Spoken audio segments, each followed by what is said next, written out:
Let's talk for a few minutes about the connection between education and poverty and how important it is for us to break. If you break one, you can really, if you have one, you can solve the other. The chasm between the haves and the have-nots in our society is growing, it seems, daily. And there seems to be two important components to stopping or closing that gap. One is family formation, which is difficult for us to solve perhaps from a policy standpoint. The other is education. Would you like to share for a few minutes about your perspective? Sure, thank you, and thank you all for being here. It's been a while since I've dealt with Alec, but I'm a huge fan, and I don't know if some of you were around back, boy, this is gonna date me, early 90s, I'd say. Alec, they were my hero. They produced the first ever report card on how public education was doing across the states, and it changed everything. And I remember I used to have that report card on my wall, and this was before web and Googling, and so I'm a big fan of Alec, and it's just my honor to be reintroduced to you all in this forum. Thank you, Jeannie, for bringing me back together. Jeannie and I go way back. In fact, in a day where there were not too many conservatives in education reform, and there were not very many women conservatives. And this is 1990, late 80s, 1990. When I got invitations to speak, they would call and they say, well, we need a conservative woman on the panel.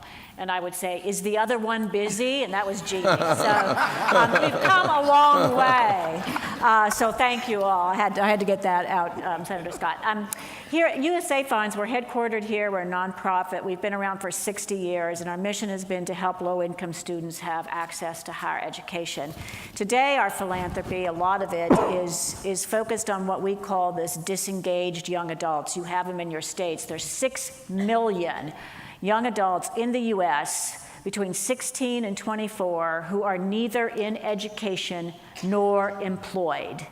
Nothing good could come from how those young people are spending their time. So the connection is really clear for us, and we invest in programs in your communities across the country that really put those students back on a path.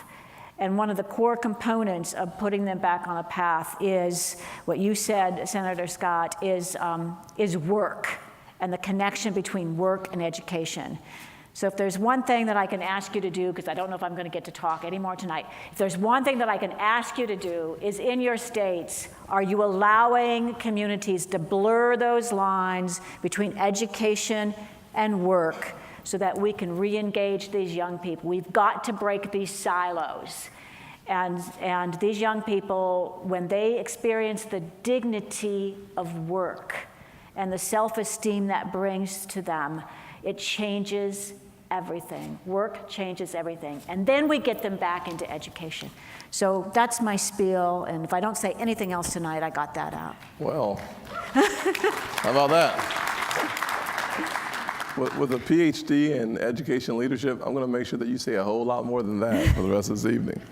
Jackie spent 20 years as an advocate and one of the strongest proponents for vouchers in our country, and thank you for your engagement. You are a rare person in the country, unfortunately. We look forward to seeing more of you come to Washington and hang out with us. Talk to me about breaking that chain as well. Oh, goodness. Well, I too want to thank everyone for being here, for Jeannie and for Jack, Jimmy, for Jack. I knew Jack Kemp and had an opportunity to meet him. So it's my honor to be here. Boy, I started off being an advocate when I walked into my son's public school and saw him sitting by the wall with a cardboard box around him. And they had isolated my son over in the corner. And I asked the teacher what was that all about and why wasn't she working with him at maybe during recess. And she says, that's my coffee break time. I don't have time to, I'm not gonna waste my coffee break time on students. I need my coffee break time. And I'm like, wow, you know, this is my flesh and blood. I mean, I appreciate your coffee break, but this is my child. So then that led me to having other conversations with other parents who were frankly intimidated to go into the schools and advocate on behalf of their kids. They felt like they were failures in school. They felt like they did not have the wherewithal to speak to an educator about the plight of their child. So then we began to put together some parents working with organizations. I'm thinking of Zakia Courtney from Milwaukee, who did great work organizing parents there, and started trying to have conversations which led then to us testifying in the Indiana Assembly about vouchers when the voucher program started under the tremendous leadership of Governor Mitch Daniels, who is just my hero forever. He risked his political future to start a very vibrant educational conversation in Indiana. And then Tony Bennett, I had the great fortune of working under Tony Bennett. Believe me, he doesn't have horns. He's a great man. He's been maligned in this country, some of the things he's done, the risk he took on behalf of poor and minority children. And he took a stab at turnaround schools, which were schools that were failing for 6 years or more. And he did that work on behalf of poor and minority children. So that whole journey, I'm really condensing things, it could be much longer, but those conversations, those actions got me involved in advocating for poor and minority children. Bob? Well, let me give you a little back. My interest in education peaked when I was active in the civil rights movement and leading demonstrations in Westchester, Pennsylvania, near my hometown. And the goal of our movement, I split with the civil rights leadership on the whole issue of forced busing for education. I was always opposed to forced busing. I said the opposite of segregation is not integration, it is desegregation. And we should be pursuing excellence. And so I remember having this debate at the New York Bar Association with Julius Chambers, who was a PhD lawyer from Harvard, black, debating me on the old issue of forced busing for integration.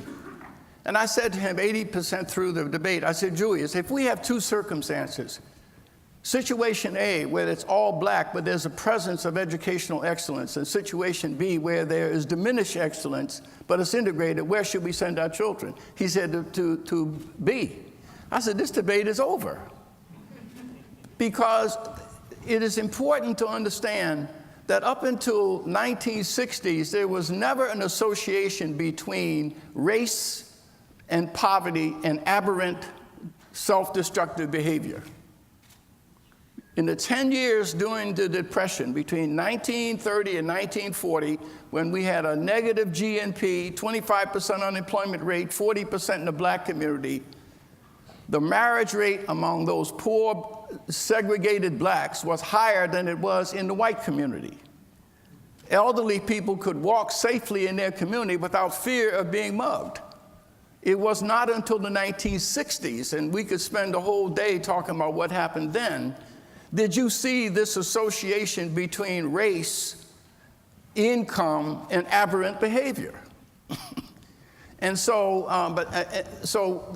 So what I really think we need to do, as I said, I split with the civil rights movement, and I was very active in Milwaukee in pursuing choice.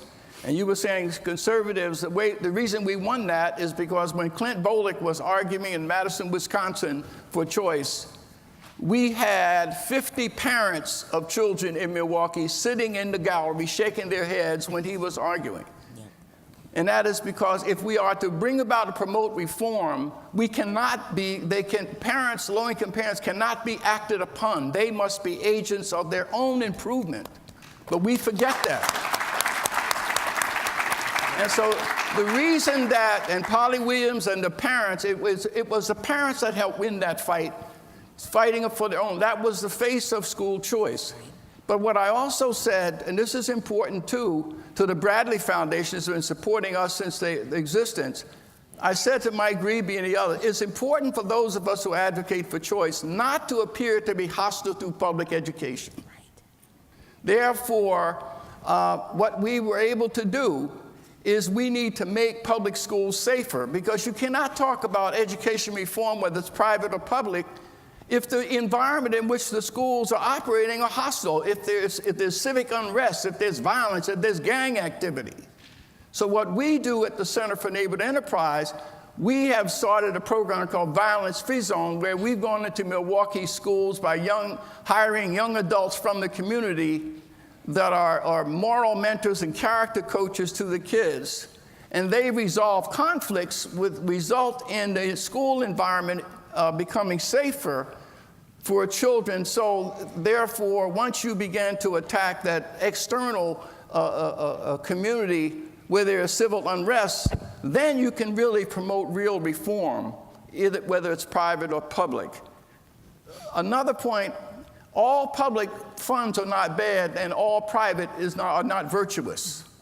I can give you an example of the Annie Casey Foundation, the Robert Gates Foundation, pouring millions of dollars into education reform that are parachuted into these communities with great fanfare. All local community foundations are pouring money in, glad to be shoulder to shoulder with these giants, only to have the program worse than they were when the schools started. A private effort. So we really need to discuss what are solutions, and that's what I hope that we can talk more about. What are solutions to the problem? Let's go back to Jack and talk about, Carol, the conversation around the blurred lines between education and our workforce or the workforce development, apprenticeship programs and other initiatives. I noted in your biography that you've spent some time on adult education. Would you talk with us a little bit about how to effectively blur those lines? Because obviously, Representative Kelly, who has a background in business, talked specifically about workforce development and the important role that education plays in that. And obviously, if you look at our adult population, the age group that you were talking about, without that high quality education, it can be devastating. Well, one way to blur the lines is look at all the funding in your communities that go to help this population. And part of it is caused by Washington, Senator Scott, with these siloed funding. We apologize again. Okay, well, just fix it, okay? Yes, ma'am. We'll shrink it and block grant it, and that'll be a big fix. All right, just go ahead, just do it. So that's part of the problem, but it can be done. If you look at all the money that's available and don't look that it belongs to the public school system or this belongs to this system and that system. It belongs to serve the population. We force these 16-year-olds, they have dropped out of school. It did not suit their needs. And to keep putting them back in that environment does not work. Send the money to an employer, and they go to the employer 3 days a week, and maybe they do some classroom work, and maybe they do some online work. We need to find solutions that are not system-based and based on the funding. That takes courage, that takes vision, that takes imagination, and it takes, somebody butting up against some of these rules and regulations. It can be done. Governors need some shoring up sometime. That's where legislators come in. But it can be done. It is being done. But I think that's the next frontier. Yeah, I really think that we need to be looking elsewhere for a source of innovation. I think we need to look among the people suffering the problem. If we say that 70% of households are raising children that are dropping out of school or in jail and drugged, that means 30% are not. Why don't we go into 30% of the households and inquire among people who are living in poverty but not of poverty to find out how are they achieving against the odds when everyone around them is failing? We don't listen to people who have survived in that environment. A case in point, we have two young ladies who their whole 3 years in high school lived in a homeless shelter or sleeping in their mother's car. They would study by their cell phone, and one of them graduated valedictorian and the sister salutatorian and started college as a sophomore. And they're in Spelman. And there are at least 20 other young people that fit that same description. They are news for one day. Why don't we assemble those 20 kids into a room and put a microphone in front of them and also bring these single parents in who made that possible and find out what is it that they did? What was the magic sauce? And what can we do as policymakers to formulate policies based upon what they say, not people who are educated in the field? Can I piggyback on that? I think that is so too. true. I mean, about 10 years ago, I asked that question of a young man who was an African-American engineer. And I grew up in Southside Chicago. And I said, you know, you and some of your buddies were going down a path.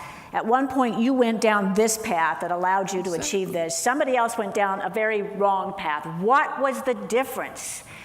And this has an effect on me. It affects our philanthropy at USA Funds. He said, well, that's easy. The ships. And I said, ships? Did you work on a ship? And he said, no, the ships. Internship, mentorship, and scholarship. I wouldn't be where I am today without those three things. And it started in middle school, and it followed me through high school and through college. And that's what you're saying is we know it can work. There are examples of this, yet we don't take those to any kind of scale. Jackie?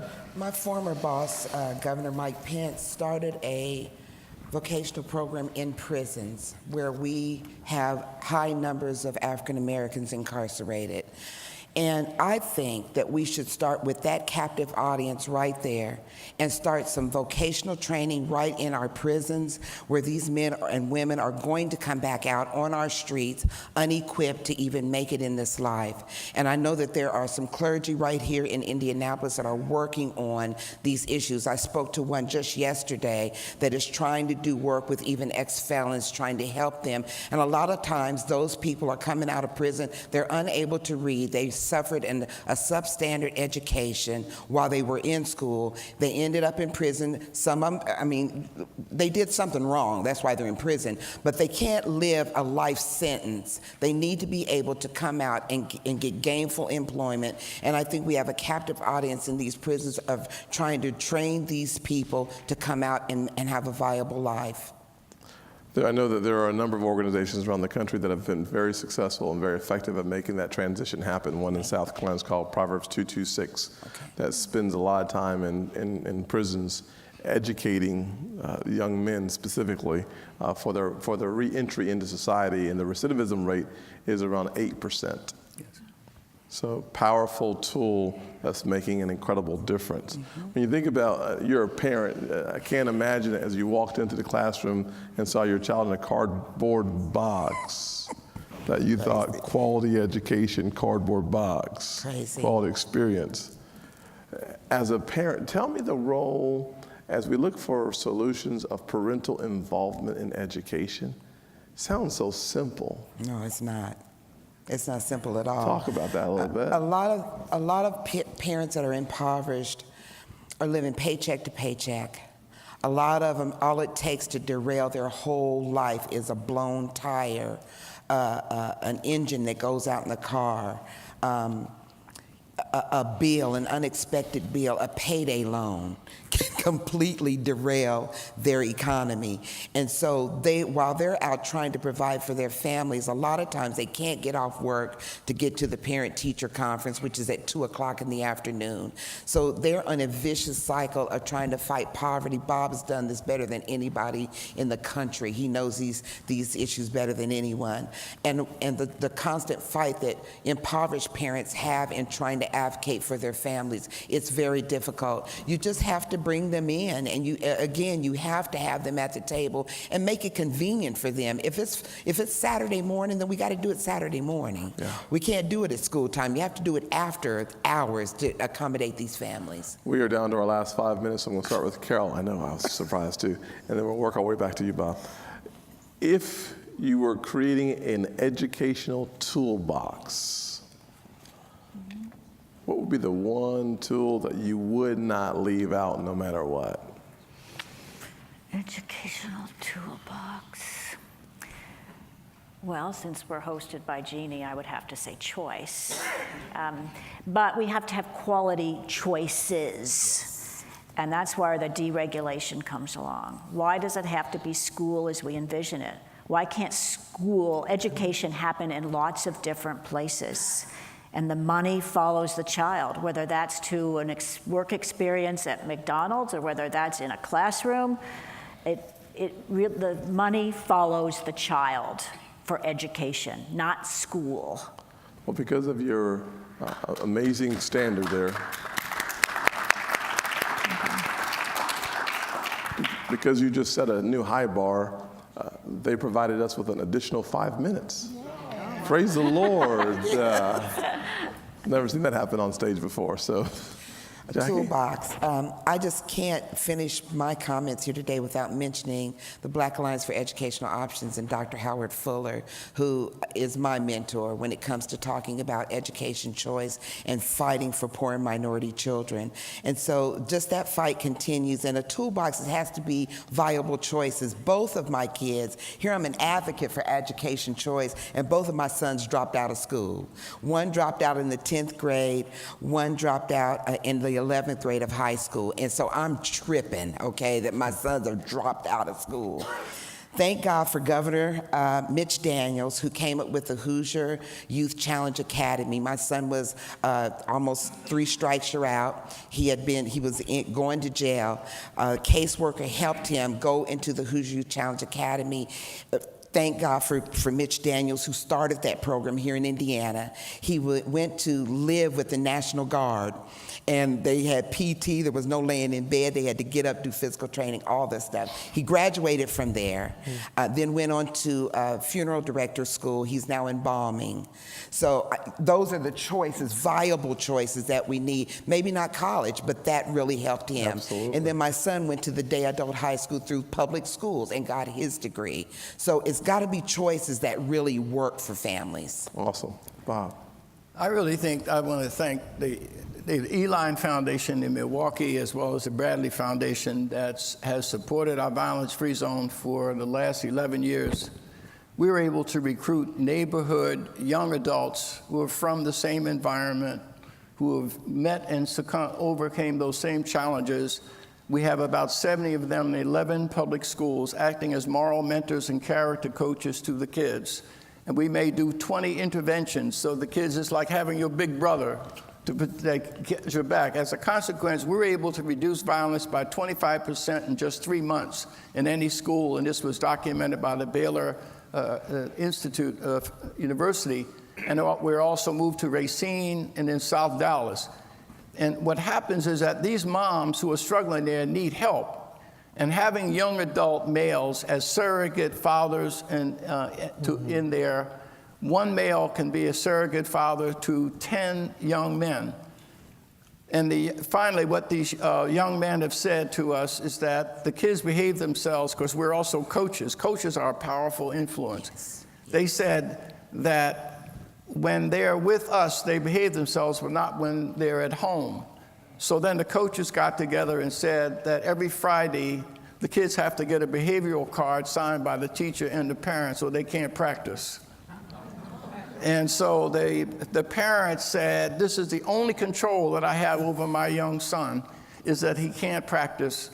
One other innovation, one of our youth advisors, again, said, how do we get the parents engaged in South Division High School?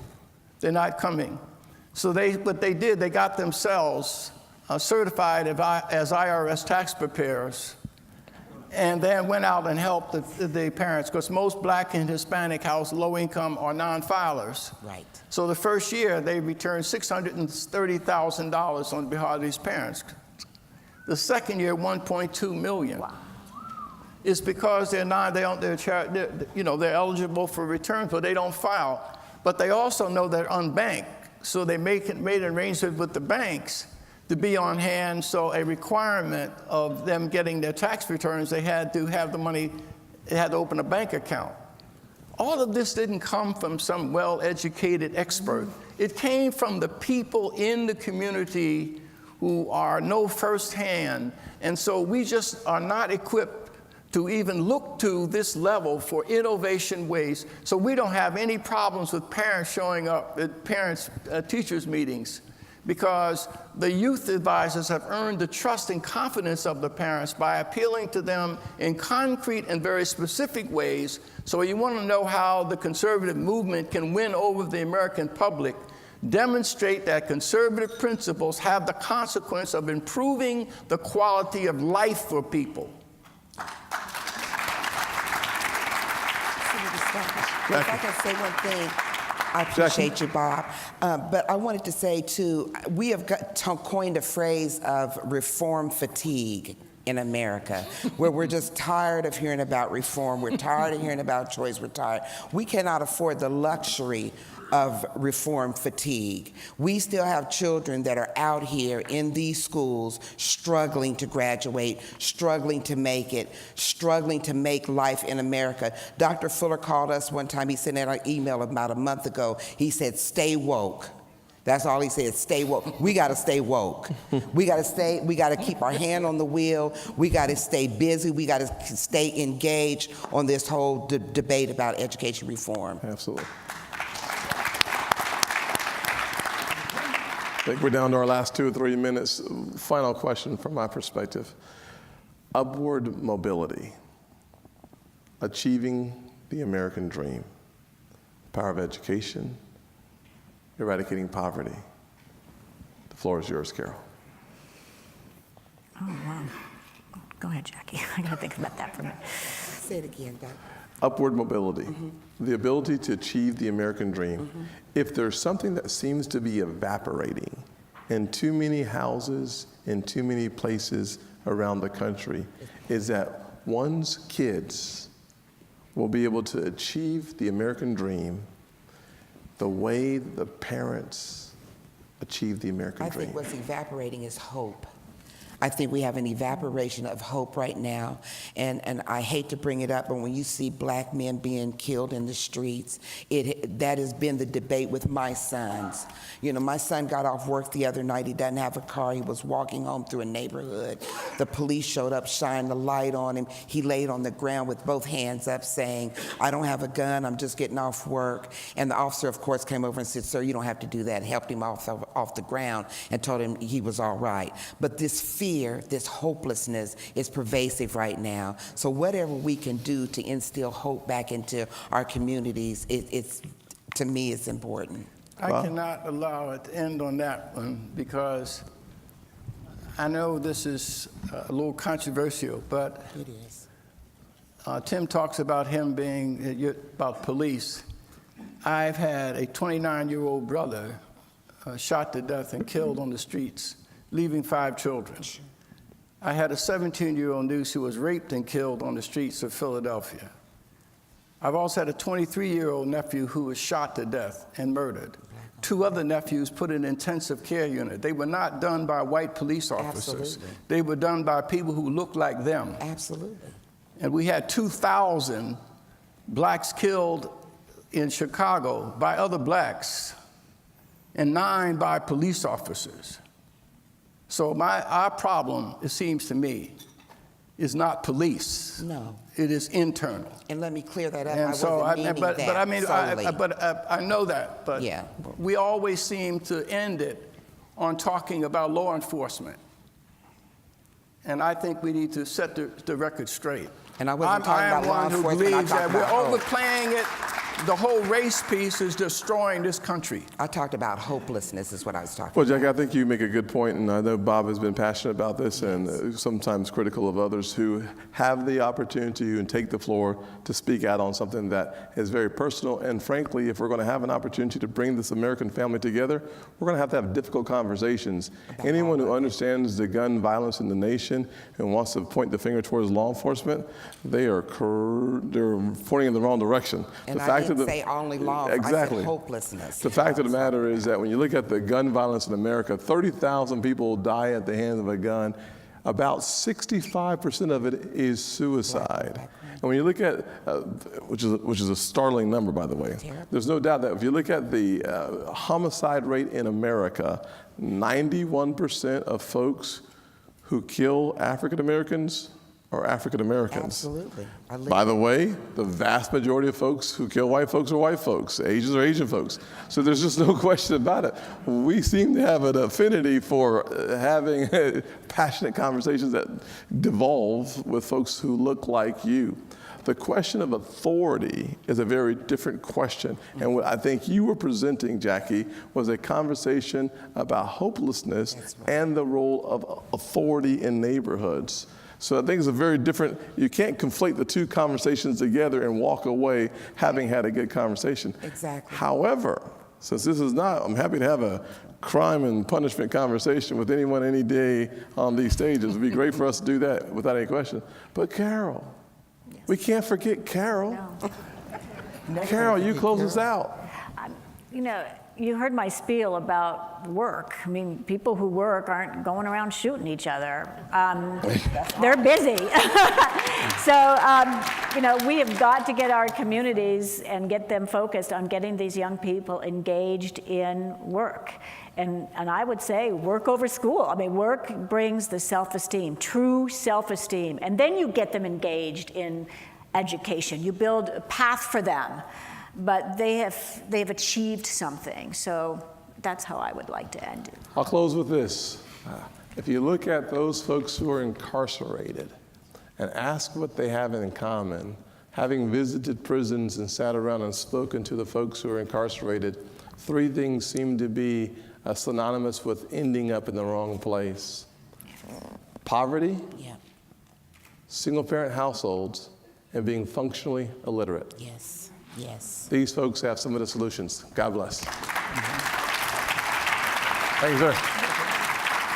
Jackie?